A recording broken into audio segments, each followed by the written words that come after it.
Ms.Lao-Araya, good afternoon. Welcome to our afternoon. studio. Thank you for agreeing to give your first interview to our channel on the position of the new country director. Thank you. With your permission, I'd like to start our conversation. ADB is the largest development donors of the country, and Uzbekistan has the second largest project portfolio in the region of Central and the West Asia Department. How do you assess partnership and the ADB's support to the reform agenda in Uzbekistan?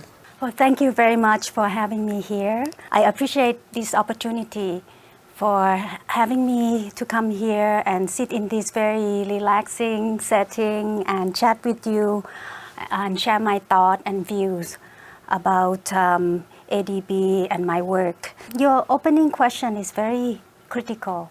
It is very important for us to often and regularly assess ourselves on how we are doing. At ADB, we do that on every operation that we do in our member countries, and we use the criteria to assess whether or not our activities are relevant, which means are they match the demand of the country, whether or not it is efficient, which means we deliver the result on time, or whether or not it is effective, which is yield the result that we want, and whether or not even we finish our activity, it lasts a long time and people can enjoy the investment and our policy advice.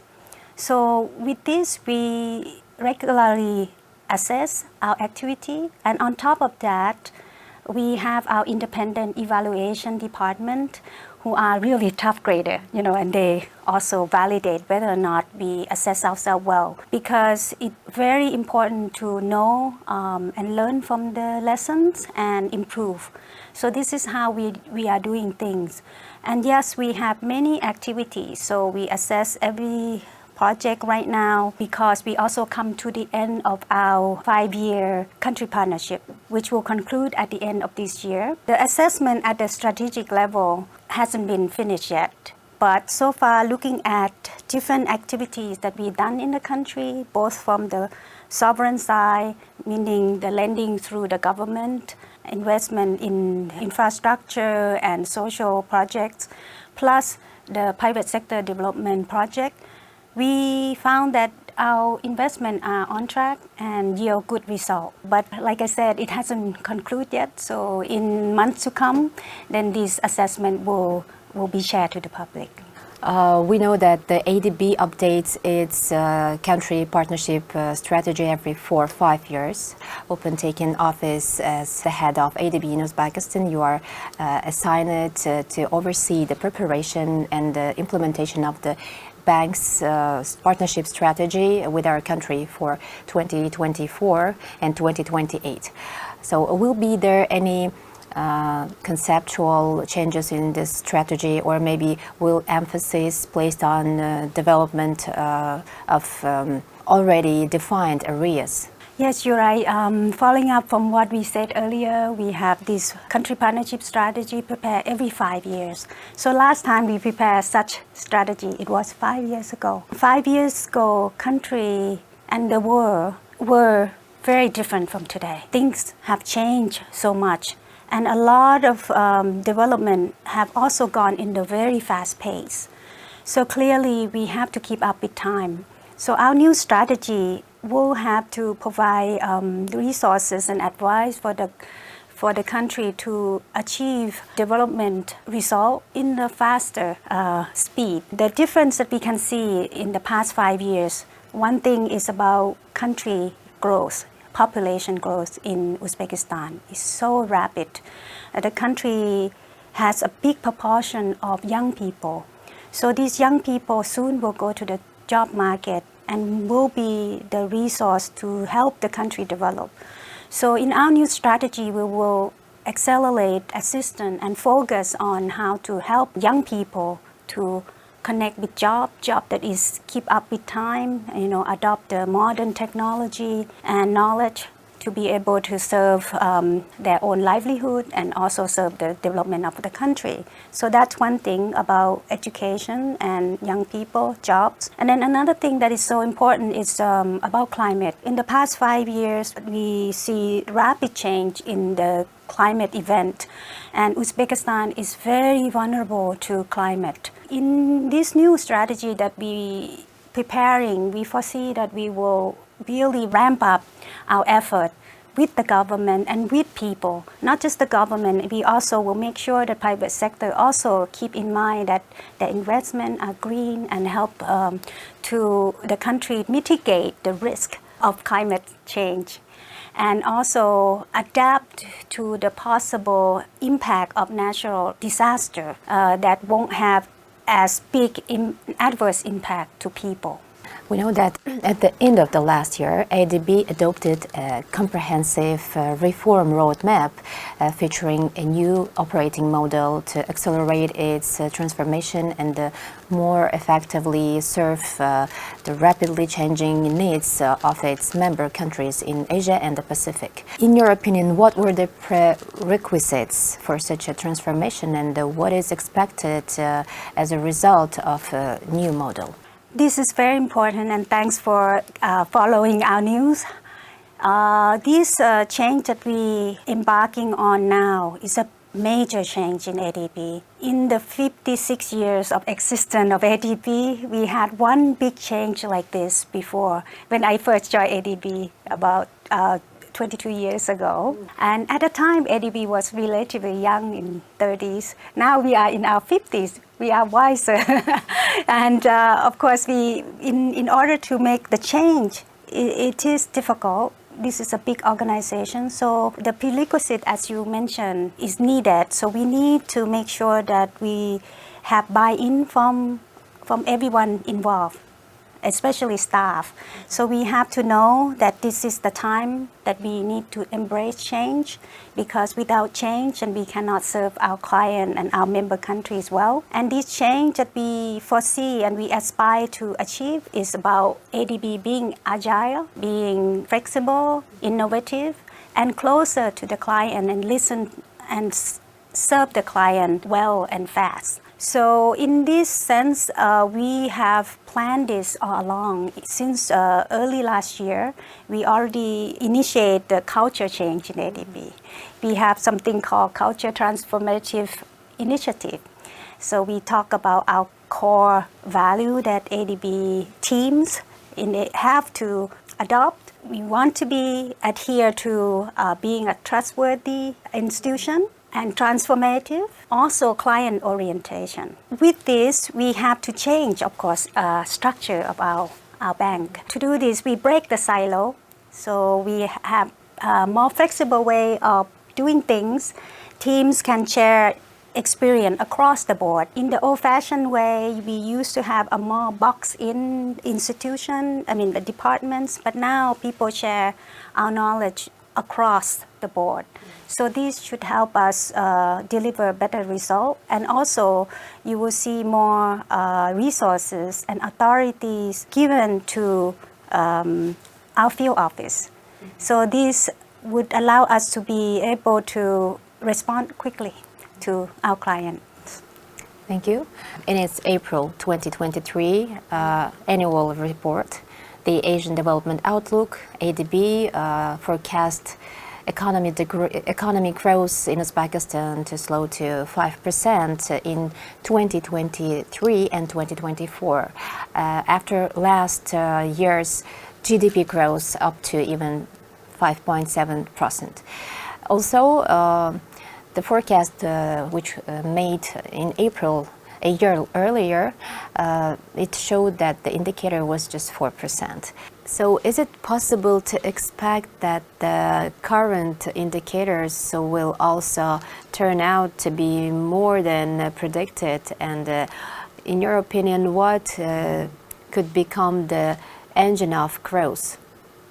Thank you very much. Yes, this is one of our service in ADB, knowledge service, is do the economic forecast. And our flagship product, like you said, is ADO, Asian Development Outlook. To this, I would like to say that forecasting is both art and science. So we have to look at data as it come in. Your question actually is absolutely right that you said that it could be going up or down. In fact, the number that you mentioned is a growth number that we predicted in April, early in Last April year, this last year. year, yes. And last month in September, we already updated it to be 5.5. So much better than, Yes, it's much better. than 4% that you mentioned, that we also anticipated earlier. The reason why it was increased, we forecasted it grow more than before because strong performance in industry sector. There are a lot of investment to improve productivity and also infrastructure investment. Some can attribute to the fact that there are more liberalization in trade and promoting economic activity, so things are moving faster and the economic growth was much better. But one thing that I want to end with my response on growth is that it's one thing to look at growth as number, how big it will become. One must not only focus on the number, we should focus on the quality. And that's where ADB has done that. We always look at whether or not the path of growth actually benefit intended people, especially the disadvantaged, vulnerable, and whether or not the growth that we generate lead to job creation and well-being for the majority of people, and whether or not it is long-lasting. So this is also important apart from just the sheer number of growth. So whenever we have a chance, the economic growth will be growth till the end of the year. Yes, well, like I said, we will, early next year, then the number will come in and be quite confident. The number looks like it's bounced back quite good. Maybe not quite as before the pandemic, but it's going strong. So long as we keep on the productive investments, then we will lead. The growth will become sustained. Thank you. Continuing the topic, the Asian Development Outlook, ADB is concerned about the quality of secondary education.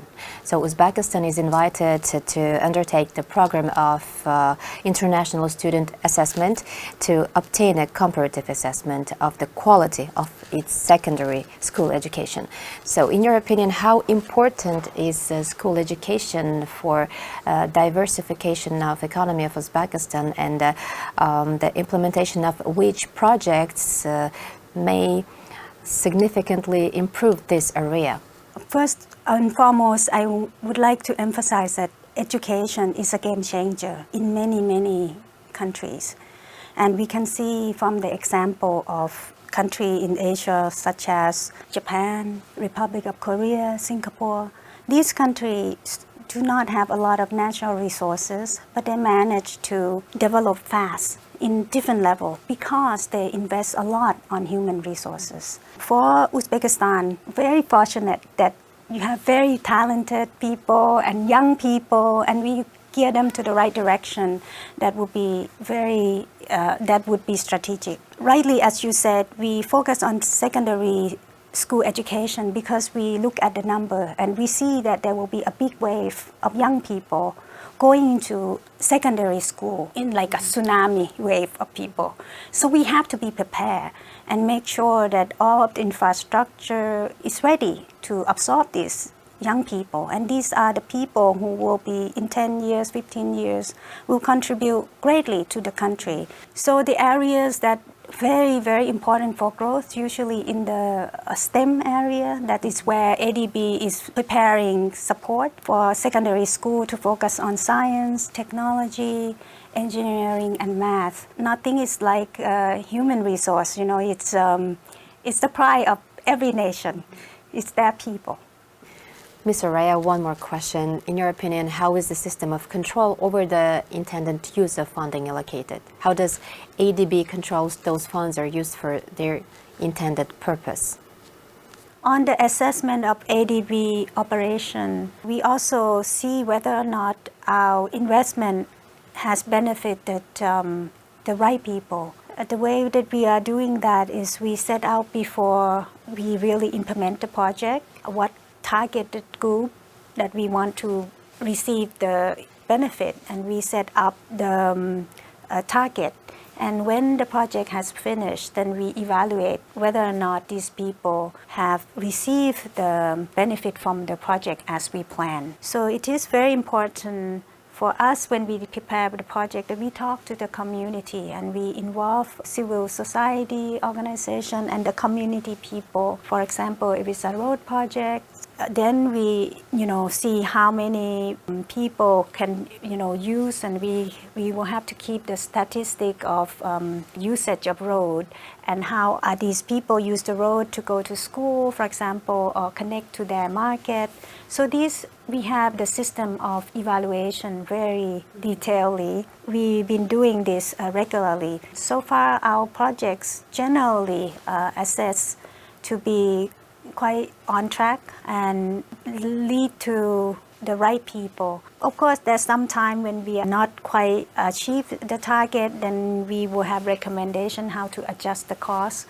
We also do not wait until the project complete. During the implementation, we also review the project regularly to see how to adjust the cost. So this is the practice that we have done for a long time because we work across the region, not only Central Asia, in other regions. We also have a lot of lessons, experience in other regions that can apply, but we don't apply blindly. Usually we have to look at the country context of how to do things. That's why it is very important for us to consult with the local participants, local stakeholders, to ensure that we design our project well, that it will lead to the result that it intends to achieve. With your permission, let's take a look at your past activity. Before arriving in Uzbekistan, you headed the bank's office in Kyrgyzstan. This country is very close to us by territory, by other aspects. How different are the bank's investment package projects in Bishkek and in Tashkent?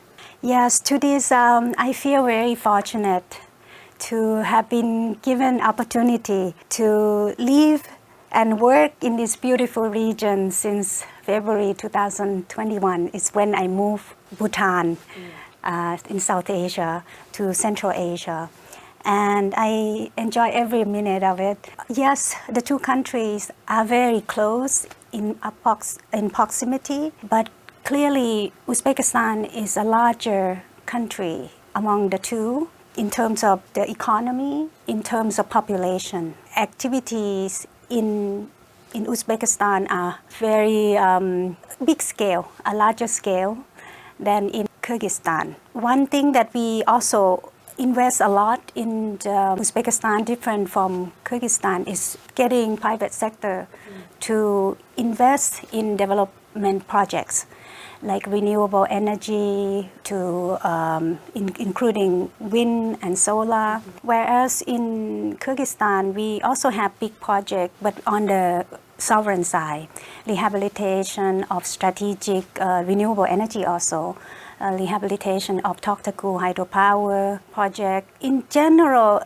in terms of composition of portfolio, we have both hard sector like infrastructure and soft sector like education in both countries. One fun fact that I want to share is that among the Central Asian and Caucasus member countries of ADB, Uzbekistan has the largest water sector portfolio. These include water supplies and sanitation, wastewater management. Thank you. Maybe a final question. In world politics, there is a concept of first 100 days of leadership when the leader determines his management style, develops his strategy and the position for the future. And you were appointed head of ADB in Uzbekistan on July 15. And these are just exactly 100 days since you headed the bank's office in Uzbekistan. And how would you summarize this period for yourself? Well, I can't believe 100 days have already passed. What do they say? They say time flies when you have fun, and also time flies when you are very busy. So these first 100 days since I got here, I have been busy in first of all, establishing connection, and second of all, creating trust among partners, my team, government counterpart, and client in private sector, and also development partners. And I have been given a lot of opportunity to do that. And luckily, like you said, I am not coming from very far away. It takes less effort to really adjust because I just only relocated from Bishkek to here. I got an opportunity to, see more of how people live by exploring the market, seeing bazaar, travel across some area of the country. I already been to Samarkand. I've been to mountainous area in Tashkent region with my team when we do the retreat. Along with other meetings from morning to evening. And that is very important because that allows me to see the country and appreciate the complexity of the issues that are being considered in the development agenda of the country. My 100 days, in the nutshell, has been passed fast. I enjoy it, but again, I'm looking for many 100 days. Yes, so we hope. Thank you. So maybe the last question. Can you share with your future plan exactly? Maybe you have own strategy plans on leading the ADB bank in Uzbekistan. So can you share with your future plan? Yes, my appointment to this country directorship come at the same time as formulating new country partnership strategy. It comes when the time when the government has very high ambition to achieve government's own corporate strategy. And it also comes at the time when there's a lot of change, as I said, with population growth and climate change. So my plan, my strategy is to put together the team to be able to, with the most effort, to support the government in more agile, responsive, and provide good solution to the government as soon as possible, as effective, efficient as possible.